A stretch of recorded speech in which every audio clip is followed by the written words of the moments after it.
Muy buenas tardes. Estamos con la profesora María Luisa Villalobos Ávila. Agradecemos, profesora, la disposición para ayudarnos a los alumnos que estamos en la maestría de educación en llevar a cabo esta entrevista relacionada con las políticas educativas, que es la materia actual que estamos llevando, ¿no? Eh, Voy a presentarlo, dar una breve introducción. La maestra es, eh, fue diputada de la 23 legislatura del Poder Legislativo del Estado de Baja California. Posteriormente fue titular de la Subsecretaría de Educación Estatal. Este, y pues ha desempeñado diversos cargos, siempre pues manteniendo esa actitud positiva y en defensa de la educación eh, en el Estado, ¿no? Eh, Muchas gracias, maestra, y pues agradecemos su disposición para esto, ¿no? Voy a empezar con la primera pregunta. Para usted, ¿cuál sería el futuro de las actuales reformas en relación al modelo educativo que estamos viviendo o que se prevé en este 2022? Muchísimas gracias, Maestro Jesús, por permitirme participar con ustedes en este tema tan importante que es la educación y hacia dónde vamos. Bien, el actual curso de la educación se ve difícil. La pandemia vino a afectar tanto a maestros como a alumnos este gran atraso que tenemos. La nueva reforma educativa está dando por asentado que los maestros están emocionalmente bien. No, los maestros están afectados. El aspecto emocional ha sido un tema sumamente delicado que para mi punto de vista la actual reforma educativa no lo está tomando en cuenta. El área emocional de los maestros tiene que ser atacada al mismo tiempo que atacamos el área de aprendizaje. Esas fases de aprendizaje que han sido muy comentadas, que realmente el maestro actual no tiene bien consolidado hacia dónde vamos. Y es bien importante que el maestro se sienta bien emocionalmente, se sienta bien preparado emocionalmente con toda la temática que vamos a ver actualmente. Siento que el gobierno, la secretaría, tiene que enfocarse mucho en que los maestros realmente estén conscientes hacia dónde vamos, tanto en lo académico como lo emocional. Porque también en el área emocional tenemos que trabajar con nuestros niños.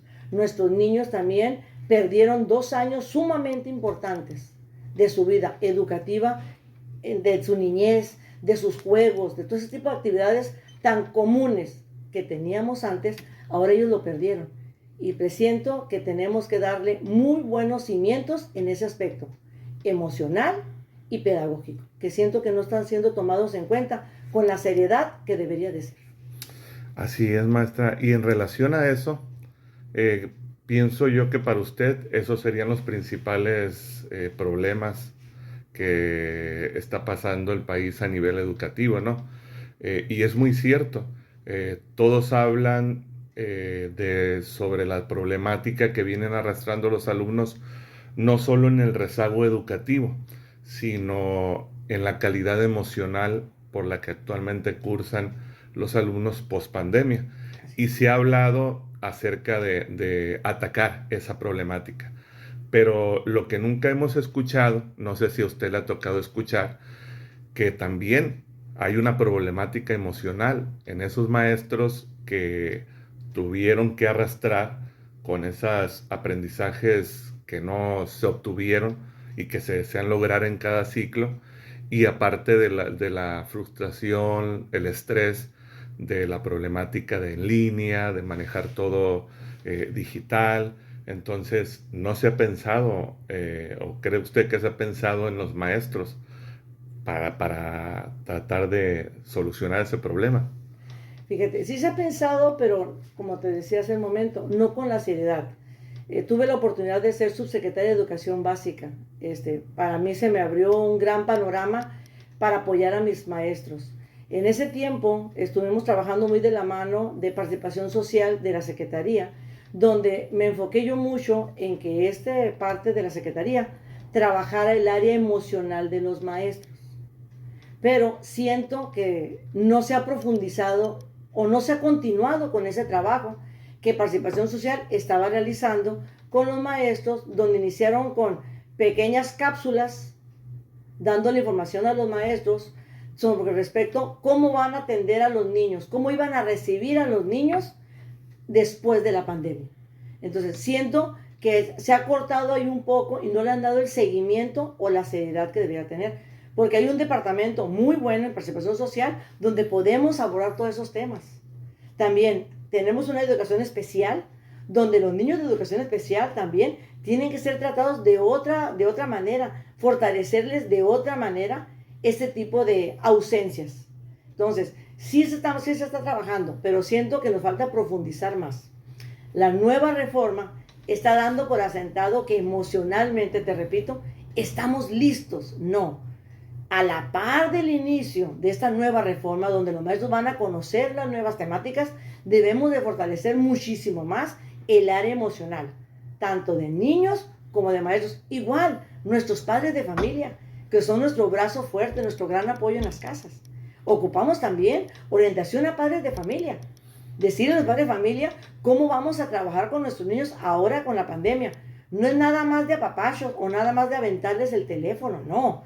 Tiene que tener un seguimiento, un asesoramiento, una vigilancia de los aparatos tecnológicos, de cómo los van realmente a utilizar los niños. Es bien importante todo eso, pero te repito, es un proceso que siento que lo dan por asentado y siento que falta más de fortalecer.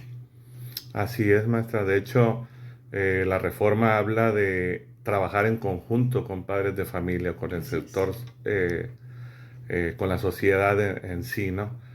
Pero falta también responsabilizar o darle una verdadera responsabilidad a ese sector social o a ese entorno familiar. Sabemos que muchos niños pues viven solos prácticamente porque actualmente mamá y papá tienen que trabajar y no hay un seguimiento deseado como el que se desearía tener para que ese alumno alcanzara los aprendizajes que se busca obtener, ¿no? Y en opinión de usted, ¿cuál cree que en el país haya sido la mejor reforma educativa que se ha tenido? Mira, yo he sido maestra desde 1982 y en el 2014 me jubilé. Así que tuve la oportunidad de pasar sobre varias reformas. A mí en lo personal, la reforma del 2002, donde estaba el presidente Vicente Fox, donde el grupo, los años de primero y segundo, estaba trabajando directamente la gran maestra Margarita Gómez Palacio, que es la precursora de educación especial. El famoso Los libros del perrito. Muchos maestros se recordarán de esos libros. Era un libro de perrito que era de lecturas, La Ventanita, que era el libro de actividades del niño, y el libro del maestro. En ese libro del maestro se decía exactamente lo que teníamos que observar del niño. Si no observábamos esto, cómo lo podíamos trabajar, cómo lo podíamos atacar, cómo lo podíamos reforzar. Para mí, la mejor reforma educativa fue en el 2002, donde tomaron muy en cuenta el trabajo de Margarita Gómez Palacios. Realmente se miraba un seguimiento. Tanto el maestro como el padre de familia miraba el avance de los niños. ¿Sabes también por qué? Porque no era nada más de llenar de conocimientos al niño, sino que le daban las armas al niño para que pueda ir aprendiendo solo. Eso es bien importante. El niño no es un vaso que estemos rellenando y rellenando y rellenando. No, hay que darle las armas para que ese niño pueda ir adquiriendo. Le das tu conocimiento y él pueda picarle el gusanito de adquirir más. Entonces, para mí, la mejor fue en esa época, te digo, porque había realmente un seguimiento que podías ir evaluando. Para mí, conocimiento que no se evalúa, conocimiento que está derecho al fracaso. Tenemos que ir evaluando poco a poco los avances para saber en dónde voy a fortalecer, en dónde voy a dar poquito más y en dónde, qué niño se me está trazando. Ok. Y en su experiencia como subsecretaria de Educación Estatal, para usted, ¿cómo garantizaría el Estado la calidad de educación de los jóvenes? Con una buena capacitación. La Secretaría cuenta con verdaderos maestros dedicados a una verdadera capacitación. Hay equipos, cada departamento o coordinación, que le llamábamos así nosotros, está preescolar, educación inicial, etcétera, etcétera, etcétera. Hay muy buenos maestros. Siento yo que solamente hay que darles más impulso a Ok. esas coordinaciones y darles más valor al aspecto de capacitación que administrativo. Muchas ocasiones, yo lo viví también, le dábamos mucho a papel, llenar papeles. No, el maestro necesita recibir una capacitación que realmente vaya a poner en práctica. Entonces, siento yo que unas verdaderas capacitaciones, y lo podemos utilizar perfectamente en las juntas de consejo técnico, que se hace una vez al mes. Pudiéramos hacerlo, la información que nos mandan de México, donde tenemos que realizar unos productos o ciertos proyectos, ahí dar un cierto tiempo para que el maestro pueda recibir la capacitación adecuada para ir conociendo la nueva reforma educativa, ir conociendo la nueva escuela mexicana, hacia dónde queremos llegar. No está mala, no es mala. Lo que pasa es que el desconocimiento nos hace dudar mucho. Y es bien importante que el maestro se sienta consolidado y que se sienta seguro de lo que va a enseñar. Así es, y fíjense que hablando referente a una reforma educativa, sabemos que es un contexto teórico, ¿no? Y como bien lo dice usted, para pasar a un contexto práctico, pues obviamente ocupamos ese tipo de implementaciones. Y ahorita que menciona en el caso de los consejos técnicos, eh, pues es una buena estrategia, ya que nos enfocamos o los maestros se enfocan principalmente a lo teórico y a los ejercicios o establecimientos de las pruebas o resultados que tiene que entregar cada escuela. Y a veces se vuelve un tanto tedioso, ¿no? En lugar de aprovechar ese tiempo para atender las problemáticas que surgieron durante todo ese mes y llevar por medio de la capacitación, como bien lo menciona, la solución a Así esas es. mismas problemáticas. ¿Sí? Eh, en relación a las preguntas, maestra, la nueva escuela mexicana propone la regionalización de la educación Uh-huh. al contexto de cada escuela o entidad. En este caso, ¿qué hacen las autoridades estatales para adecuar los contenidos con las características que tiene cada región?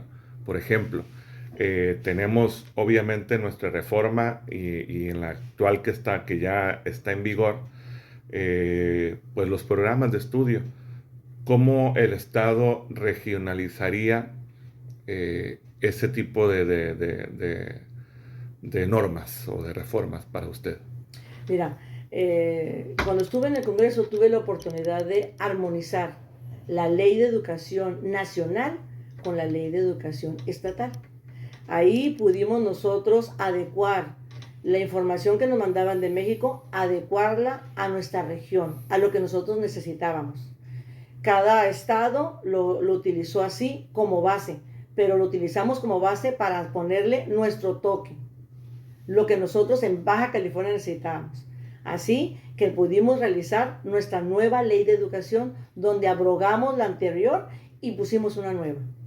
Tuvimos la oportunidad de trabajar de la mano con la Secretaría de Educación y el Congreso del Estado y maestros de banquillo, que para mí es bien importante el trabajo del maestro de banquillo, que es el que realmente te puede decir lo que está necesitando y lo que yo estoy plasmando ahí si realmente es viable. Porque podemos hablar de muchas cosas, pero podemos hablar utópicamente, teóricamente. No, el maestro de banquillo te va a decir, esto es verdad, esto sí se puede hacer, esto no se puede hacer.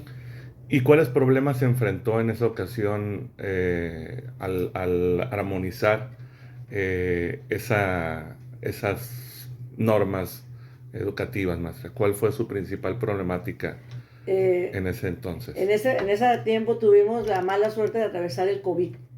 Okay. Trabajamos de la mano, te repito, de la Secretaría y de varios compañeros y de asesores del Congreso, pero atravesamos el COVID.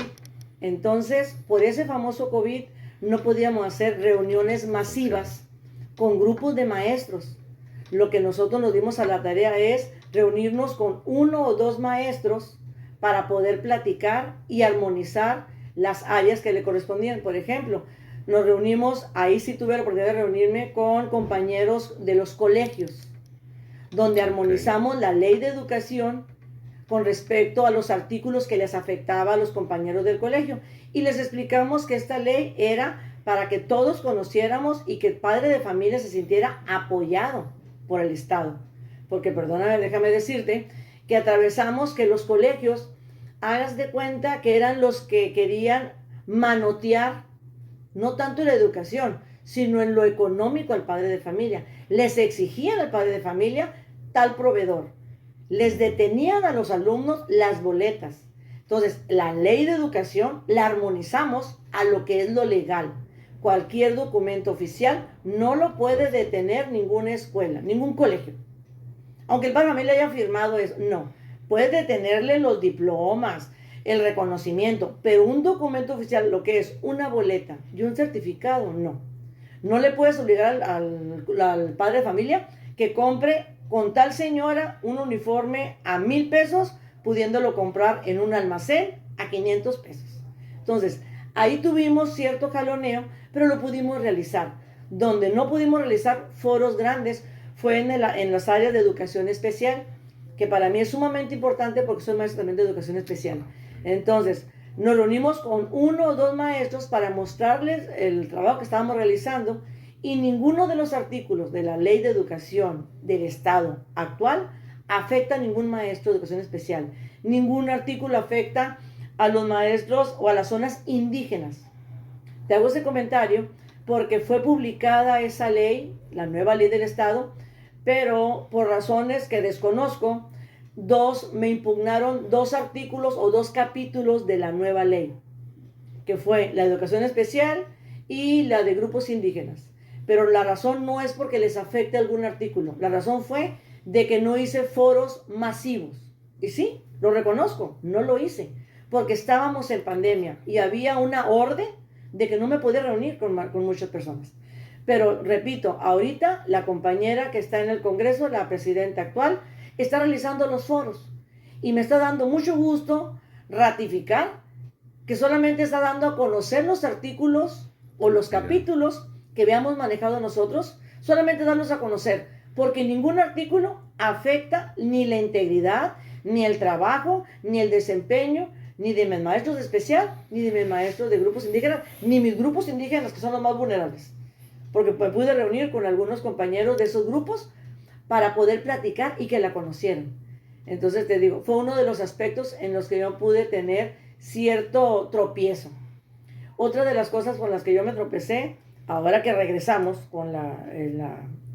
después de la pandemia, fue de que las escuelas no estábamos preparadas tecnológicamente.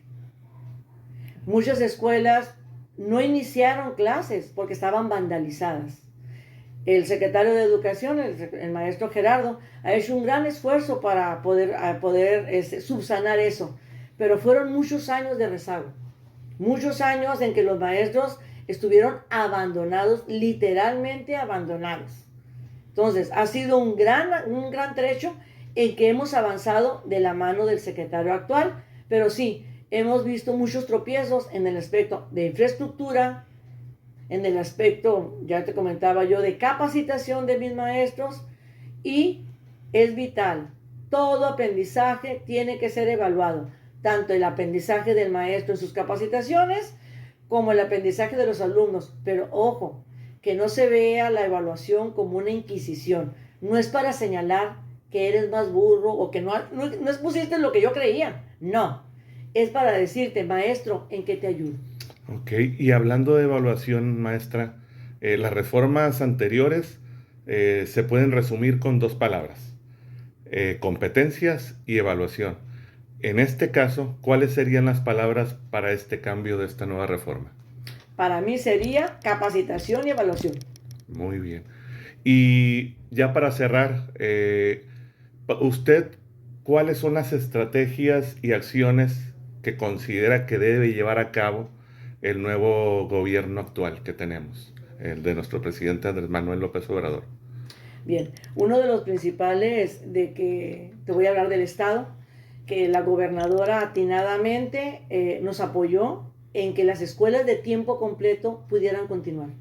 Estaba la indicación de que ya no continuaran, pero es sumamente importante, más ahorita que estamos iniciando después de la pandemia, ese reforzamiento que tienen los alumnos de la 1 a las 3 o a las 4 con diferentes actividades.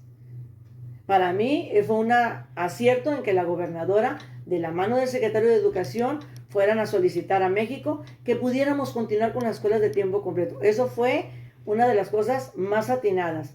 Otra, que el presidente de la República en su gran trabajo quiere revalorizar a los maestros, quiere reconocer el trabajo de los maestros, y eso es, presidentes atrás no lo habían hecho, gobernadores atrás no lo habían hecho. De que entramos nosotros del 2018 en adelante, se ha revalorizado el trabajo de los maestros, se ha reconocido, y de la mano de los gobernadores, los dos últimos, se ha continuado con el gran trabajo que el presidente ha dicho: los maestros deben de ser apoyados y reforzados, y así lo hemos hecho. Repito, el estado de Baja California tenía un gran atraso, y de la mano del gobernador anterior y de la mano de la presidenta actual, están haciendo un buen embone con los maestros para lograr. Ok, le agradecemos mucho su apoyo, maestra, de parte de mis compañeros, Adriana, Oscar, Obi, Erika y Karina, y un servidor. Pues agradecemos su disposición para esta entrevista, y de antemano pues le agradecemos toda su participación. Sabemos, conocemos de su gran corazón y de su noble labor que siempre ha manejado en los diferentes puestos importantes y políticos y de elección popular, y pues decíamos que ese buen corazón y esas acciones se vean pronto de nuevo en práctica, vaya. Esperamos verla pronto en acción. Muchísimas gracias. Gracias. Y espero que les pueda servir esta humilde opinión, que lo hace de todo corazón y siempre pensando en los maestros y en mis niños, que son el futuro de México. Muchas gracias, maestro. Gracias.